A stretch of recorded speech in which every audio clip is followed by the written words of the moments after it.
खुदावन फरमाया, क्या तुम उसके दिल में कुरान की मोहब्बत पैदा कर दी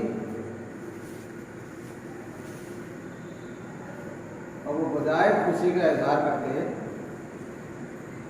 एक जिम्मेदारी, एक टॉपिक, एक उनसे सबक लेके वो आई। तो आज ये जो महफिल हमें कुछ सबक दे रहा है। आज का दौर को ले ले, आजकल का जो समय हमारे पर बीत रहा है,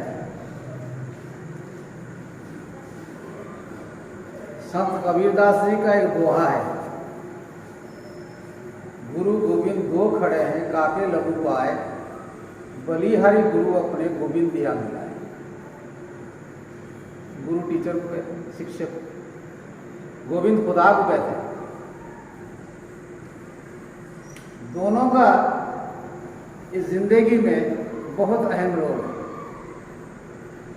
एक इंसान को काबिल इंसान बनाने के पीछे एक गुरु का हाथ होता है।